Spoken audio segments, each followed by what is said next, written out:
Hello, अस्सलाम वालेकुम। मैं प्रोफेसर शमीम अहमद अपने यूट्यूब चैनल पर आप लोगों से मुखातिब हूँ।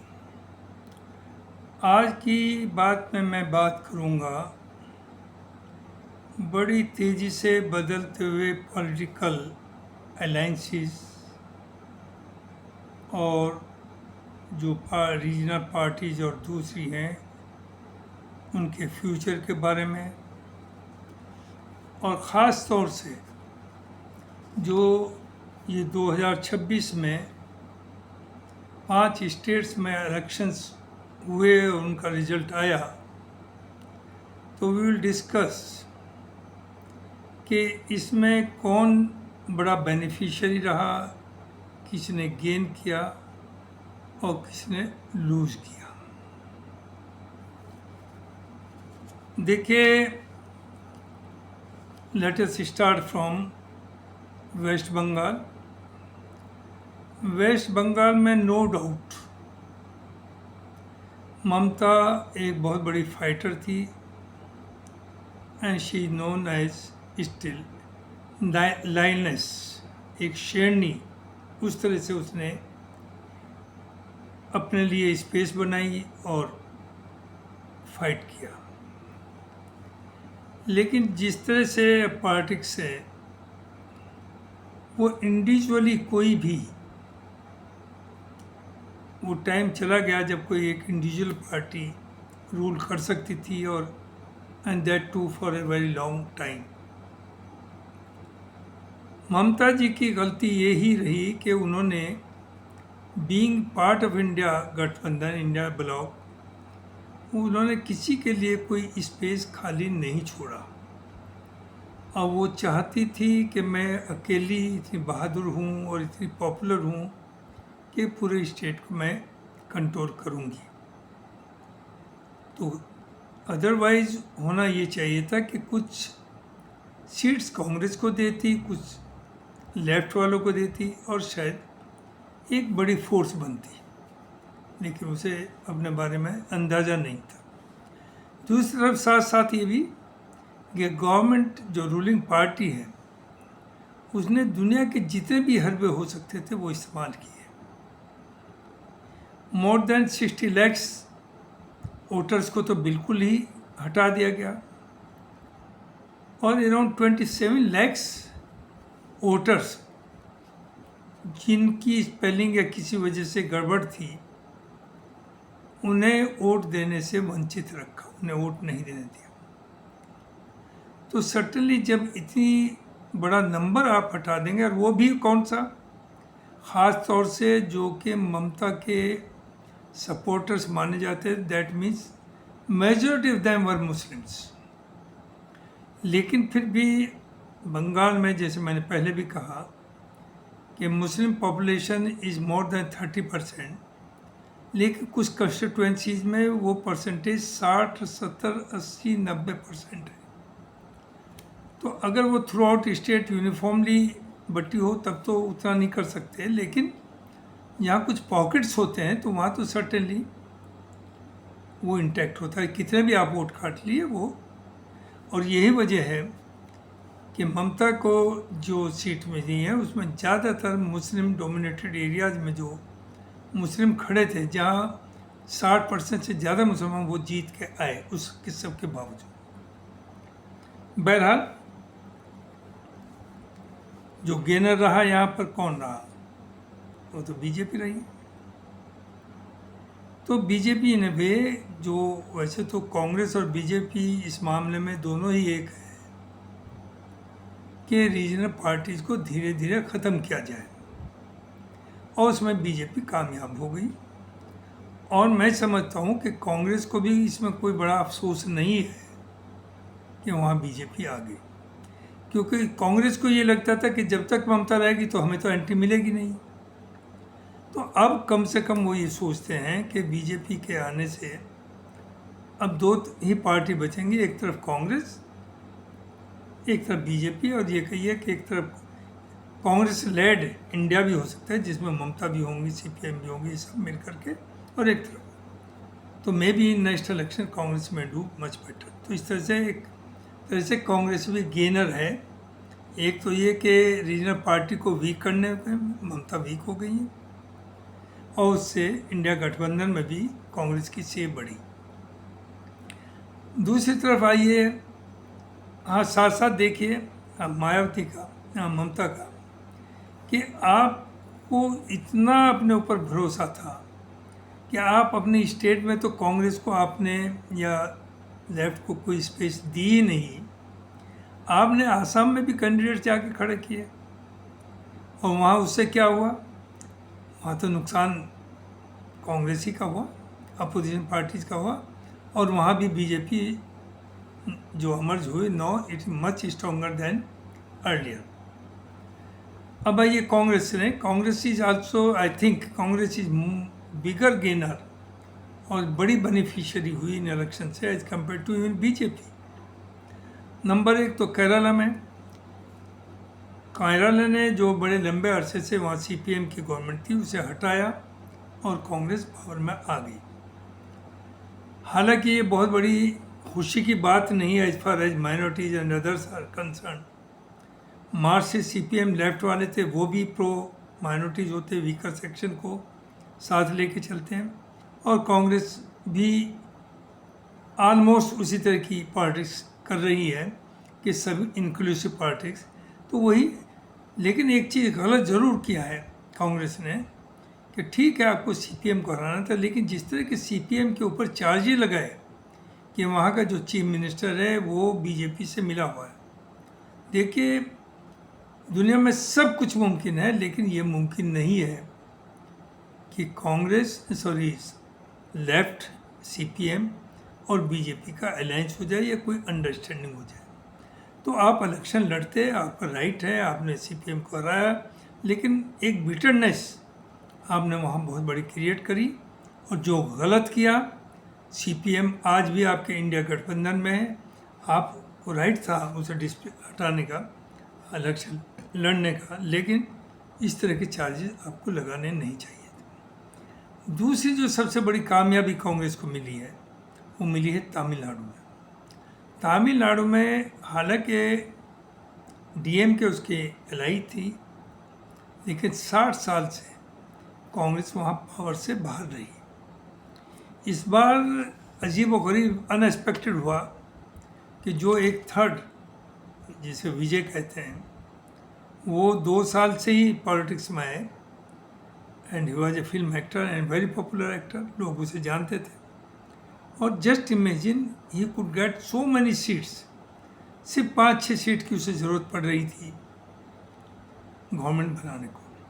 और चूँकि अगेन बीजेपी का गेम था कि जब भी वो, जबकि एक तरीका ये होता है कि governor should invite the largest, जो जिसे सीट्स मिली हो उस पार्टी को इनवाइट करता है, गवर्नमेंट बनाइए, और 8 या 10 दिन देता है कि फ्लोर टेस्टिंग होगी, मेजोरिटी होगी तो आप कंटिन्यू करेंगे, वरना आप गिर जाएंगे। लेकिन on the instruction of the central government, governor ने 4 दफ़े वापस किया और कहा कि मुझे प्रूफ चाहिए कि आपके साथ मेजोरिटी है। वो तो नहीं थी। तो यहाँ पर कांग्रेस ने, राहुल गांधी ने एक बहुत बड़ा, नो डाउट एक हिस्टोरिकल गेम खेला।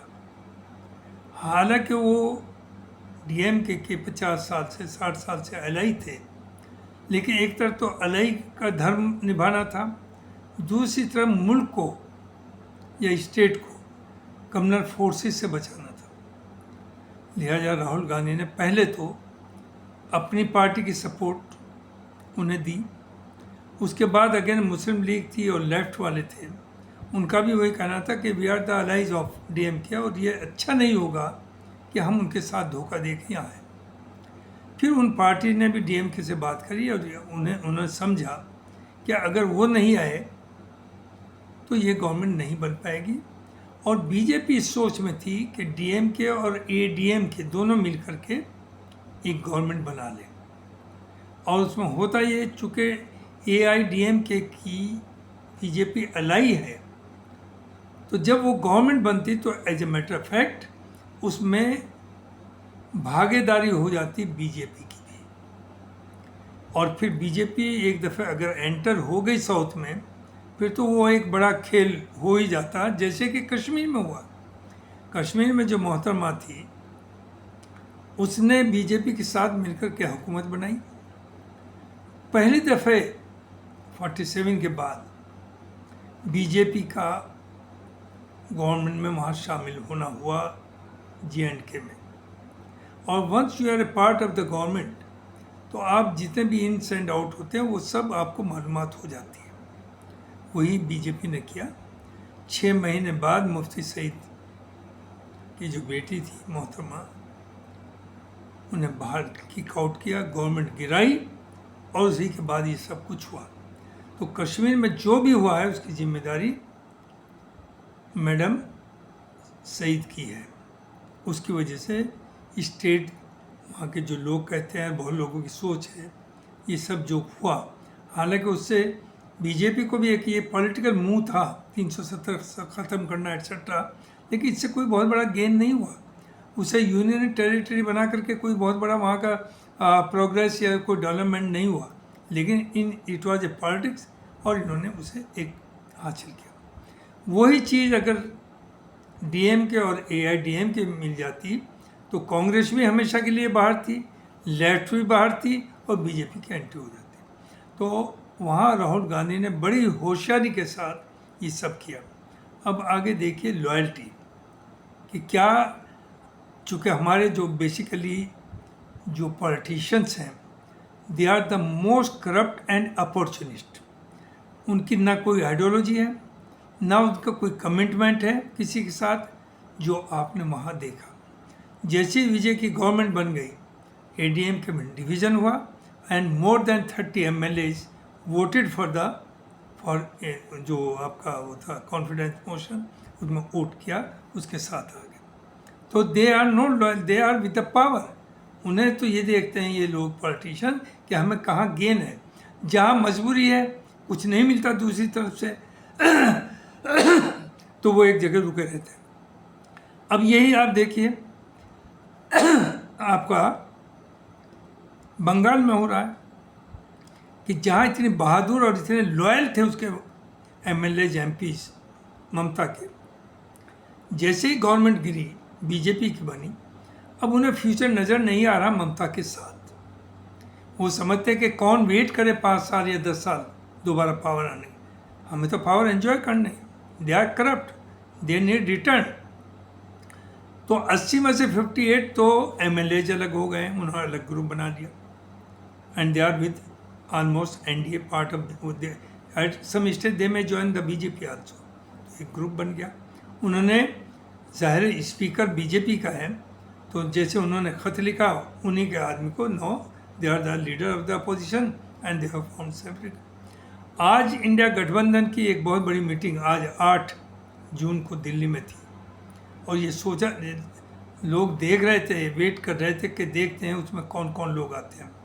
तो जो सुनने में आया कि तकरीबन 25 पॉलिटिकल पार्टीज थी। Mamata ji was there but Stalin was not there, Stalin वहाँ नहीं है। तो अब Mamata has become very weak. Mamata बिल्कुल चुप रही, कोई ख़ास वहाँ उनका रोल भी नहीं था। तो इससे सबसे बड़ा गेन अब ये एक और हुआ है कांग्रेस को कि जो इंडिया गठबंधन में कुछ लोग नहीं चाहते थे कि इसे कांग्रेस लीड करे, अब वो इतने कमज़ोर हो गए कि उनके पास ना आवाज़ होगी ना उसे रोक पाएंगे। और वैसे भी नेशनल पार्टी हिंदुस्तान में या तो बीजेपी है या कांग्रेस है। तो ये सोचना कि कोई रीजनल पार्टी एक नेशनल लेवल के ब्लॉक को लीड करे, ये उसूलन भी गलत था। दूसरी जो सबसे बड़ी गलती हुई देखी तो यही जो आज बेहद झुकी हुई, डरी हुई राहुल गांधी के पास बैठी थी ममता जी, यही जिम्मेदार है। और उसमें कांग्रेस भी इक्वली जिम्मेदार है कि जो इंडिया गठबंधन का पोजीशन अलायंस का जो आइडिया आया था वो तो नीतीश कुमार लाए थे और उन्हीं के एफर्ट से ये एक ब्लॉक बना था। तो सर्टेनली नीतीश को उसको कोऑर्डिनेटर बना देना चाहिए था। उस वक्त कांग्रेस को भी डर था कि कहीं ये हो गए तो कहीं हम बैकग्राउंड में जाएं। और ममता ने इवन लालू जी ने और अखिलेश ने, इन सब ने मुखालफत की नीतीश की। अगर नीतीश को आप कोऑर्डिनेटर बनाते तो आज हिंदुस्तान की शक्ल कुछ और होती। कोऑर्डिनेटर होते और उन्हें आप पीएम का प्रोजेक्ट कर सकते थे, तो आपके ये जो 240 बीजेपी की आई हैं वो 200 से नीचे ही रहती। तो वहाँ गलती कर गई हैं कांग्रेस, और ममता की जिद थी कि नीतीश को नहीं होने देना। आज आप भुगत रहे हैं। आज ना ममता रही तो दूसरा थर्ड जो एक तरह से विक्ट्री है, जो गेनर है, वो कांग्रेस है कि इंडिया गठबंधन में। और देखिए दूसरी तरफ बीजेपी की जो होशियारी है, जिसमें नो डाउट कांग्रेस भी खुश है कि उसने ऑलमोस्ट सभी रीजनल पार्टीज को बर्बाद कर दिया, उन्हें तोड़ फोड़ कर दी, उनमें वीक कर दिया। आप पार्टी के देखिए कि 8 राज्यसभा के मेंबर्स को आपने एन ब्लॉक आप पार्टी छोड़ के उसे डिवाइड करा दिया। आप भी कंफ्यूज है। आज इंडिया गठबंधन जो मीटिंग थी उसमें आप पार्टी नहीं आई, नेक्स्ट डेली ने। तो इनकी भी गलती है, कांग्रेस की भी गलती है, चूँकि कांग्रेस ने दिल्ली में बीजेपी से हाथ मिलाया केजरीवाल को की तबाही के लिए। और मैं उस वक्त भी कहा था कि इसमें बीजेपी को तो गेन होगा, कांग्रेस को गेन नहीं होगा। लिहाजा वही हुआ कि पिछले इलेक्शन के बाद बीजेपी की हुकूमत दिल्ली में बनी और कांग्रेस जहाँ थी उससे भी नीचे गई। उसके बाद बीजेपी ने बर्बाद किया एनसीपी को, उसमें डिवीज़न कराया। उसने कराया उद्धव ठाकरे की शिवसेना को, उसके 2 हिस्से कराए। और वो अब कामयाब रही ममता की पार्टी को बर्बाद करने में। तो धीरे धीरे इनका जो मूव है वो रीजनल पार्टीज को ख़त्म करने का, और रीजनल पार्टीज का भी जो रोल है, to be very fair as far opposition regional parties are concern, वो कांग्रेस से फ़ायदा तो उठाना चाहती हैं, उसकी पॉपुलरिटी से, उसकी बहादुरी से। राहुल जिस तरह से जंग लड़ रहे हैं पॉलिटिकल, लेकिन उसे देना नहीं चाहते। चूँकि वो जानते हैं ये जितने हैं बाय एंड लार्ज, चाहे वो तमिलनाडु उसमें आंध्रा में हो, चाहे तेलंगाना में हो, चाहे ममता हो, चाहे यूपी में हो, चाहे बिहार में हो, ये सब वो लोग हैं जो पहले कांग्रेस, या उड़ीसा में हो, ये सब वो लोग हैं जो कांग्रेस ही से निकल के गए। तो इन्हें डर ये रहता है कि अगर कांग्रेस स्ट्रांग होगी तो that will be eight there cost, और वो वीक होंगे। लिहाजा इन लोगों की सोच यहाँ तक घटिया सोच है कि भले ही बीजेपी आ जाए पावर में, कांग्रेस ना आए। चूँकि उन्हें भी वही है कि अगर बीजेपी आएगी तो शायद उसके बाद इलेक्शन में हम लोग आ जाएं, और अगर कांग्रेस आ गई तो नहीं, ये डर है कहीं कांग्रेस के साथ सब जो पुराना वोट है हमारा, वो वोट बैंक, वो उधर ना खिसक जाए। तो यही कहना था मुझे इस बारे में कि बीजेपी अपनी मुहिम में कामयाब है कि हर पार्टी को तोड़ के रीजनल पार्टीज को ख़त्म कर रही है, और उससे कांग्रेस भी नाराज़ नहीं बल्कि वो भी खुश है। दूसरी, जहाँ तक गेनर का सवाल है, ओवरऑल अगर सिचुएशन दीजिए तो Congress is bigger gainer than BJP. BJP भी गेनर है, इसमें लूजर अगेन रीजनल पार्टी है। डीएमके जो 50 साल से पावर में थी, 40 साल से पावर में थी, उसकी वो ख़त्म हुई। बंगाल में ममता जो बेहद स्ट्रॉन्ग मानी जाती थी वो ख़त्म हुई, और आसाम में विद फुल मेजॉरिटी बीजेपी वापस आई। तो लेकिन दिस इज द सिचुएशन, तो we have to be very careful. अगले एपिसोड में आई विल टेक अगेन, जो मैं बहुत बार बोल चुका कि मुसलमानों के साथ इस पॉलिटिक्स में ये कहाँ खड़े हुए हैं और इन्हें क्या करना चाहिए। थैंक यू वेरी मच, बहुत बहुत शुक्रिया।